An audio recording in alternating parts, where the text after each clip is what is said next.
Olá, aqui é o professor Dr. Juarez de Souza, especialista na área de farmacologia, idealizador do projeto Personal Pharma. E hoje a gente vai lançar uma série de vídeos aqui falando um pouquinho sobre diabetes, principalmente perfil glicêmico, avaliação do perfil glicêmico de paciente diabético tipo 2. Nós vamos fazer alguns vídeos falando sobre insulina também, falando um pouco sobre a questão do cálculo da dose de insulina e principalmente focado aqui no tratamento, na terapêutica do paciente diabético tipo 2, já que ele também pode necessitar do uso, por exemplo, de insulina e ele faz também a avaliação do perfil glicêmico, que é extremamente necessário para os pacientes diabéticos de um modo geral.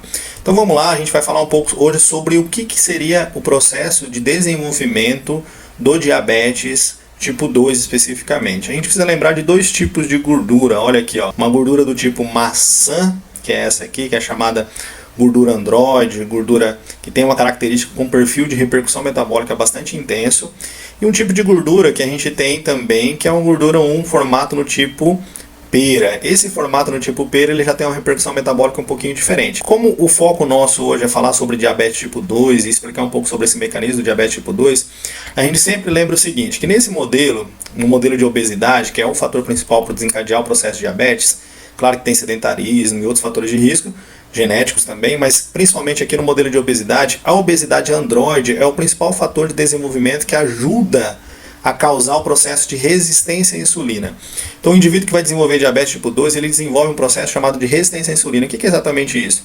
É uma falha na ação terapêutica, na eficácia, no efeito da insulina dentro do nosso organismo, nas nossas células. A insulina é um hormônio extremamente importante, necessário para que você consiga utilizar a glicose, para você fazer o processo metabólico da sua glicemia normalmente. Por exemplo, quando você ingere um alimento que tem açúcar, que tem na sua composição algum carboidrato, ele vai necessitar de insulina para ele conseguir entrar dentro das células. E se a insulina não está funcionando, automaticamente essa glicose ela vai ficar na corrente sanguínea, ela não vai conseguir entrar na célula e vai causar esse aumento da glicemia que vai desenvolver num processo aí de desenvolvimento do diabetes, principalmente o diabetes tipo 2. Então a obesidade androide, que é a obesidade nesse modelo de gordura do tipo maçã, que é uma gordura que está no abdômen, né, um tecido adiposo que predomina na parte superior do corpo, acima do umbigo, tá, em frente das vértebras L4 e L5, tá, e acima, na verdade, delas aqui.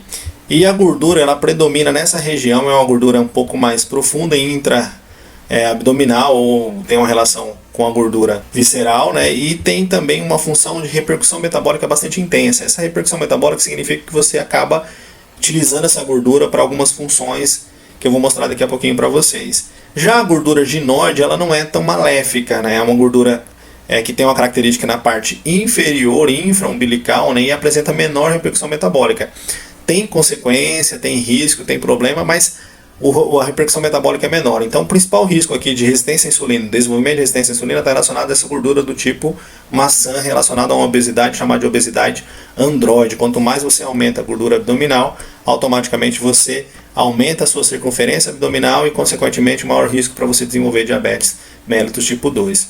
Hoje, basicamente a gente segue um modelo onde o ideal é que os homens tenham menos de 102 centímetros de circunferência abdominal e que as mulheres tenham menos de 88 centímetros de circunferência abdominal. Acima disso, você aumenta a probabilidade de desenvolvimento de diabetes tipo 2. Aumenta o seu risco no desenvolvimento de diabetes tipo 2.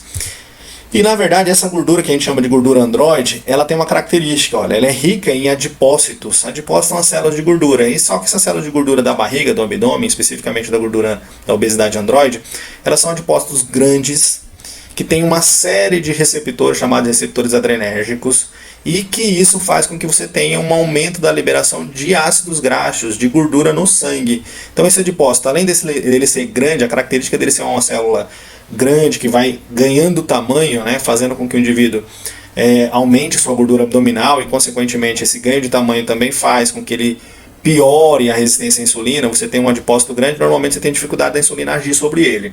Ele também é rico em receptores adrenérgicos. Consequentemente, receptores adrenérgicos facilitam o processo de liberação de ácidos graxos na corrente sanguínea, ácidos graxos livres na corrente sanguínea, gordura que acaba causando alguns impactos metabólicos que eu vou mostrar daqui a pouquinho.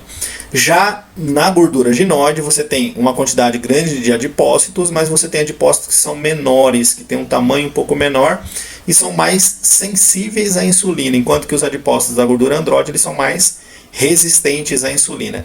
Esses adipócitos da gordura ginoide são mais sensíveis e, consequentemente, a repercussão metabólica dele é um pouco menor. Consequentemente, o risco é menor nesse processo de desenvolvimento do diabetes tipo 2. Mas o que realmente acontece na obesidade androide, né? Vamos mostrar a androide e a ginoide. Nesse caso especificamente, quando a gente pensa na obesidade, olha, todas essas alterações que a gente está mostrando aqui, elas vão acontecer no indivíduo que está com característica de desenvolvimento de obesidade do tipo androide. A obesidade do tipo ginoide normalmente não aumenta a liberação de ácidos graxos. Ela não causa uma repercussão metabólica tão grande como a gente falou lá atrás. Mas a obesidade do tipo androide, ela aumenta a liberação de ácido graxo. O que esse ácido graxo vai promover? A oxidação desse ácido graxo pelo tecido muscular e por outros tecidos leva a uma piora na captação de glicose. Então aquela glicose que deveria entrar na sua célula, devido a uma falha na ação da insulina e devido a uma diminuição na captação periférica de glicose, ela vai ficar na corrente sanguínea, ela não vai conseguir entrar no tecido muscular. E esse ácido graxo ele também vai ser metabolizado pelo fígado, sendo transformado em triglicerídeo. E a gente precisa lembrar o seguinte, que se eu tiver muito ácido graxo, a capacidade de metabolização do fígado, transformar ele em triglicerídeo, jogar esse triglicerídeo na corrente sanguínea, ela não é tão grande. Então esse ácido graxo ele pode até se acumular nesse tecido hepático, causando a chamada esteatose, né, um aumento da quantidade de gordura no tecido hepático, já que o tecido hepático não é um tecido de armazenamento especificamente, né, então ele acaba sofrendo com isso. E claro, o fígado ele vai transformar isso em triglicerídeo e vai também liberar mais glicose, quer dizer, essa rota metabólica aumenta a produção de glicose. Então você tem a glicose que não é captada pelo músculo, quer dizer, o músculo não consegue colocar ela para dentro, trazer ela para metabolizar, fica na corrente sanguínea. E o fígado ainda está piorando a situação porque ele está jogando mais glicose na corrente sanguínea, porque ele vai ser liberação de glicose, o processo metabólico vai fazer com que você tenha aumento dessa liberação. De início, o pâncreas vai começar a trabalhar mais, ele vai ter que secretar mais insulina para tentar compensar esse processo, né? O pâncreas vai fazer esse trabalho de secretar mais insulina. É um processo inicial compensatório, que talvez no indivíduo, no início do processo de desenvolvimento do diabetes, a glicemia dele nem suba tanto, nem apareça tanto no exame, mas ele já tem resistência à insulina, então tem alguns exames específicos que fazem marcadores de resistência à insulina. E o ácido graxo também vai fazer com que você tenha um aumento da vasoconstrição e uma diminuição da vasodilatação, que faz com que você tenha um aumento da pressão arterial. Então vamos resumir a história aqui. A obesidade androide libera ácido graxo, faz com que o indivíduo tenha maior resistência à insulina, diminuição da captação periférica de glicose. Ele vai ter uma liberação maior de triglicerídeo, que leva normalmente a uma dislipidemia, uma hipertrigliceridemia. Lembro sempre o seguinte, que nem sempre a glicemia do indivíduo vai estar elevada, a glicemia do indivíduo pode estar compensada pela alta secreção de insulina, mas o triglicerídeo pode estar elevado, indicando que o indivíduo está tendo uma resistência à insulina, está começando a ter o processo de intolerância e pode estar desencadeando um processo de resistência à insulina. Nesse caso, o aumento do tri, diminuição da captação de glicose, e vasoconstrição, que leva ao aumento da pressão arterial. Eu tenho quase uma somatória que causa aqui o processo de síndrome metabólica. Essa vasoconstrição leva à pressão arterial, a dislipidemia, a obesidade e o processo de resistência à insulina, tudo em conjunto aqui, associado para o desenvolvimento do diabetes tipo 2. Vou falar um pouquinho da ação da insulina, porque que esse hormônio é tão importante para a gente, né? A insulina é extremamente importante no processo de captação de glicose pelo tecido adiposo, tecido muscular. Ela também ajuda no processo de glicólise, ela ajuda também, estimula a síntese de glicogênio, quer dizer, o armazenamento de glicogênio no tecido muscular, no tecido hepático. Ela estimula a síntese de proteína e estimula a captação de íons potássio e outros íons que auxiliam no processo metabólico também. Além disso, a insulina é um hormônio anabólico, então ela diminui a proteólise, que seria a degradação de proteína, ela diminui a cetogênese, que seria relacionada à degradação de tecido adiposo, ela diminui a lipólise, já que ela armazena, né? Ela estimula o processo de armazenamento, então ela diminui tudo que é degradação, ela diminui a degradação do glicogênio hepático e da glicose, consequentemente a função dela é anabólica, tudo que está verdinho aqui tem uma função basicamente de anabolismo, de armazenamento de substâncias ou produção de substâncias que são interessantes para o nosso organismo. E essa imagem aqui, ela resume o processo de secreção de glicose, de insulina. O que realmente estimula o processo de secreção de insulina?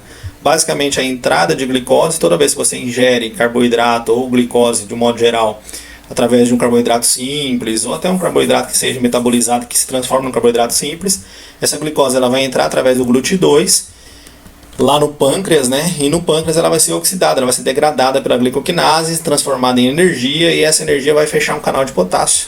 E esse fechamento do canal de potássio faz com que eu tenha despolarização, e saída de insulina do nosso pâncreas, da célula beta pancreática. Então esse é o mecanismo que resume o processo de secreção de insulina pela célula beta pancreática. Por que eu coloquei isso aqui? Porque tem uma informação importante aqui no processo. Vou voltar aqui um pouquinho, olha, só para te mostrar. Tem uma relação direta com a concentração de potássio para você secretar insulina. Então, toda vez que eu secreto insulina, eu preciso ter uma relação direta nesse processo de despolarização de potássio. Então a gente lembra sempre o seguinte, por exemplo, diuréticos que são espoliadores de potássio, que eliminam potássio com muita facilidade, hidroclorotiazida, clortalidona, furosemida, tiazídicos e de alça também, né? Mas principalmente os tiazídicos são os mais comuns, eles afetam a concentração de potássio. Então aquele mecanismo que a gente mostrou agora há pouco, que seria a eliminação, processo de fechamento dos canais e a troca iônica aqui para que ocorra saída da insulina, ele é afetado pelos diuréticos tiazídicos. Então a gente lembra sempre que o diurético tiazídico, de certa forma, pode, em alguns pacientes, principalmente pacientes hiperglicêmicos, pacientes diabéticos tipo 2, podem afetar a glicemia, piorando o quadro de diabetes, aumentando um pouco a glicemia desse paciente. Tomar um pouco de cuidado com esses perfis desses indivíduos, tá? E a gente lembra também de outro mecanismo. Olha aqui, ó, o que estimula a secreção de insulina. Vamos lá. Primeiro fator que estimula a secreção de insulina pelo pâncreas é a glicose. A concentração de glicose aumentou, célula beta foi acionada, secreta insulina. Outro fator que faz com que a gente tenha aumento da secreção de insulina, o próprio glucagon, aminoácidos e hormônios do trato gastrointestinal. Vou colocar aqui as incretinas, por exemplo, a GIP, a GLP-1, que são hormônios do trato gastrointestinal que estimulam a secreção de insulina, estimulam a célula beta e a secreção de insulina. Do outro lado, eu tenho um sistema nervoso simpático através de receptores alfa-adrenérgicos que diminui a secreção de insulina e a somatostatina que também diminui a secreção de insulina, reduz, olha, negativo aqui, reduz a secreção de insulina. O sistema nervoso simpático, através de receptores beta-adrenérgicos, presta atenção que é receptor beta aqui, né? O receptor beta, ele estimula a secreção de insulina. Só que aí eu vou chamar a atenção para um detalhe. Beta-bloqueadores, do tipo propanolol, atenolol, beta-bloqueadores de ação simples, de ação pura, tá? Que agem diretamente no receptor beta-adrenérgico. Eles podem reduzir a secreção de insulina. Você concorda que se eu bloquear o receptor beta aqui, eu diminuo a ação dele sobre as células beta do pâncreas, consequentemente diminua a secreção de insulina. Então tem que tomar cuidado com dois pontos. O paciente que usa diuréticos, principalmente os tiazídicos, poliadores de potássio, e pacientes que usam beta-bloqueadores de ação pura, que agem só em receptor beta, propanolol, atenolol são os exemplos principais, eles podem ter uma piora no quadro clínico de controle da glicemia desse indivíduo e, consequentemente, piora o diabetes tipo 2. A secreção de insulina ela aumenta conforme os níveis de glicose vai subindo. Olha, por exemplo, em jejum eu tenho um nível basal de 10 unidades de insulina por ml de sangue. Quando a glicemia sobe para 160, sobe de 5 a 10 vezes acima do basal, quer dizer que eu multiplico isso em 5 a 10 vezes. E acima de 250, 15 a 24 vezes acima do basal. Quer dizer, essa secreção de insulina ela é basicamente proporcional à glicemia do paciente, a quantidade de glicose que ele tem no sangue. Aumentou a glicose, aumenta a secreção de insulina.